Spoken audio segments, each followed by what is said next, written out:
Today we're going to talk about reclaiming your worthiness and how to remember that you are enough.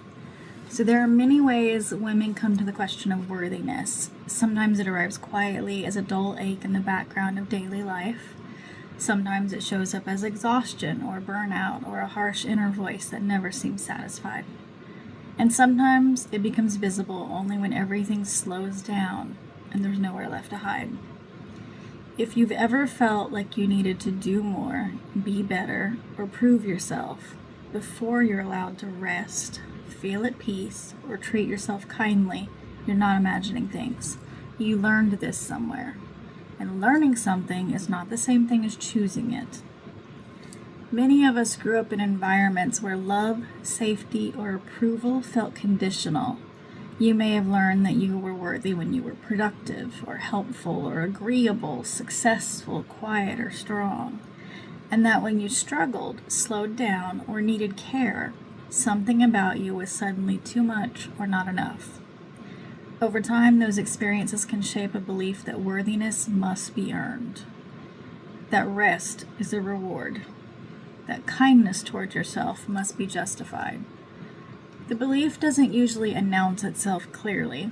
It hides in habits, in self-talk, in the way you push yourself past your limit without even noticing. You may have been told to just love yourself more or work on your self-worth. But for many women, those suggestions land as pressure rather than support.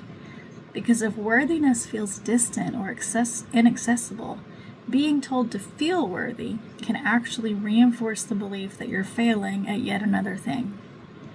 Reclaiming worthiness is not about forcing a new belief or repeating affirmations that you don't feel connected to. It's about gently remembering what was already there before conditions were attached to it. Here's the truth that often becomes overlooked. You don't need to become worthy. You don't need to improve yourself into worthiness.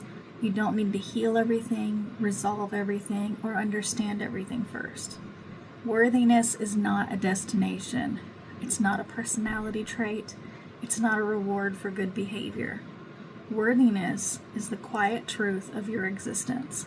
And while it may feel buried under years of conditioning, stress, and self-criticism, it is never actually left. Remembering worthiness doesn't always feel empowering or dramatic. Often it looks very small. It might look like stopping before you're completely depleted, choosing rest without explaining yourself, speaking to yourself with less cruelty than usual, allowing a feeling without trying to fix it, letting good enough be enough. These moments may not feel like breakthroughs, but they're acts of remembering. Each time you choose kindness over punishment, you loosen the grip of that belief that you must earn your right to exist as you are. There may be days when none of this resonates, days when your inner critic is loud, days when self-compassion feels fake, days when worthiness feels like a concept meant for other people. On those days, remembering worthiness doesn't mean forcing yourself to feel better.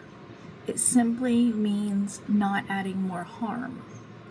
It might mean saying, I'm struggling today, and that doesn't make me less deserving of care. That too is an act of remembering. If it feels supportive, you might sit with this question, not to answer perfectly, but to notice what arises. Where did I learn that I had to earn kindness, rest, or love? There is no need to judge the answer. There's no need to resolve it. Awareness alone is enough to begin softening what no longer serves you. Reclaiming worthiness is not a one-time realization. It's a relationship. One you return to again and again, especially when old patterns resurface. Some days you'll feel more connected to it. Other days you'll forget. Both are part of being human. If you're looking for a gentle place to practice remembering without pressure or performance, you're always welcome to join my free community, the Self-Love Scribe Women's Circle. It's a quiet space for women who are learning to be kinder to themselves in small, doable ways.